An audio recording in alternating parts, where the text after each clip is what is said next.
Continuing coverage now of the disaster in the Gulf and a disturbing discovery in the deep waters off the coast of Florida. Marine scientists now reporting a cloud of invisible oil beneath the surface, about 22 miles from the site of the oil spill. This plume is said to be moving, take a look at this map, toward the currents of an underwater canyon which feeds sea life in the waters off Florida's coast. This is the second significant undersea plume reported since the rig explosion. The scientists say this is oh so important because it's visible in deep waters. Joining us now to explain, William Hogarth, the Dean of Marine Science at the University of South Florida. Thanks for being with us. Are we certain that this is new and this is not just natural seepage? Well, we will feel pretty confident that it's not natural seepage because we have information from a year ago in this same site before the oil spill, which has zero as a background. But we will run tests, which will be done over the weekend, and by next week we will have evidence or conclusion as to what it is and the elevation levels that we saw. So concentrations will be known, and we hope to have a better idea of really what it is. But it is invisible. It's particles, so on filter you get particles, and you can, but it is invisible to the naked eye.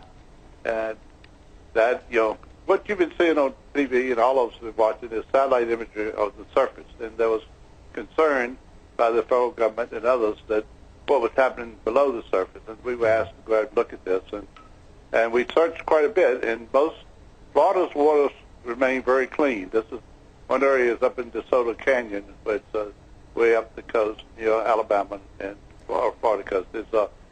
It shows part of that in the edge of the canyon, which it would be concerned for recreational fishing. Dean, let me stop you there. What kind of damage could this do to sea life, and could this enter the food chain? Well, that's the issue. You got to know. We don't know exactly what the dispersant is. The dispersant may have broken down the oil, and the microbes, bacteria will continue to break it down. Then the food chain will start eating it. We don't know. We have to. That's the next step. We brought back some fish tissue to look at.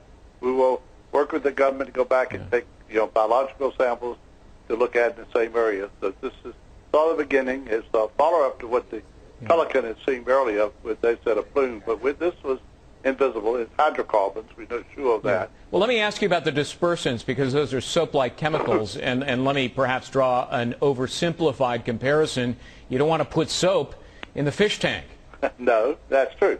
And, EPA has said, and asked, I think even told BP to quit using them because they do have moderate toxicity, and it depends on the life stage. So we would be concerned with the food chain, the microscopic, the ectoplankton, the larval fish.